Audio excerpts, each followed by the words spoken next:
Hello, I'm Juan Davies, Chief Creative Officer at KCET and PBS SoCal, and I'm joined by the newsroom of KPCC and LAist on a daily reporter roundup. How is everyone today? Hey, And joining us today is news editor Suzanne Levy. How are you, Suzanne? I'm good, thanks.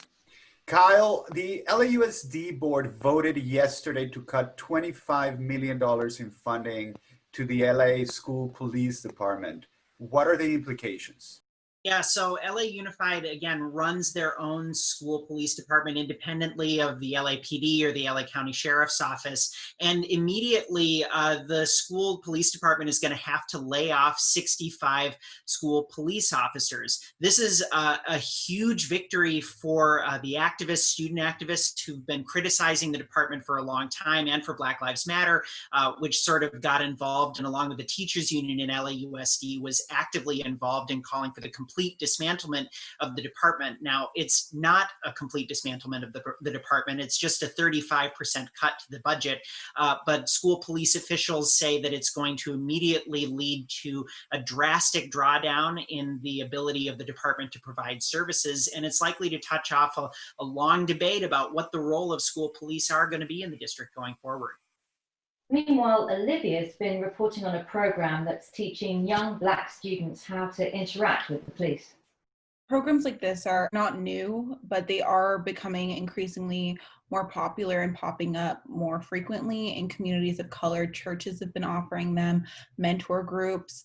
I had the opportunity to interact with the 100 Black Men organization that's been running one of the most developed and probably longest running programs in Los Angeles. They work with students, teaching them anger management skills, conflict resolution. They do role-playing scenarios that allow students to actually interact with police officers in a confrontational and situational manner. So being pulled over, being asked to get out of the vehicle, being dealt with in more of a confrontational, conflict-focused manner, so that when and if they encounter these situations outside of a controlled setting, it's really not the first time they're seeing it, and they kind of understand how to navigate that situation without inflaming emotions.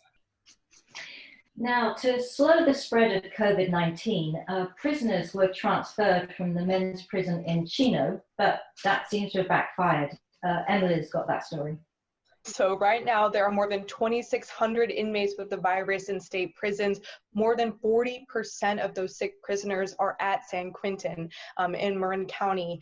Like Suzanne said, a lot of this has to do with a transfer that went wrong. The federal receiver for the prison healthcare found that 25 out of 122 transferees tested positive for COVID-19. There was a Senate committee today hearing about this. One man, James King, he was released from San Quentin 6 months ago. He said, "I never went 1 year without catching a cold." So he blamed the prisons being very overcrowded as part of the problem.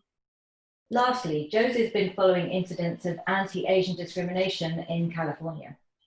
Right. So for several months now, Asian American groups in California have been tracking anti-Asian incidents around the country during the pandemic, and they're finding that many of the reports are coming from right here in California, more than 800 in fact, and most involve people getting called racial slurs, being shunned, refused service, but there are also assaults happening. A bottle was reportedly thrown at a woman as she was putting her child in her car seat. Video cameras captured a man being struck in the back at a hardware store while he was shopping.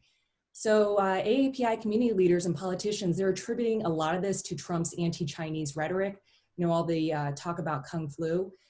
The group had hoped that state would step up and include $1.4 million to study and do some outreach around anti-Asian racism, but Governor Gavin Newsom did not include their request in his budget.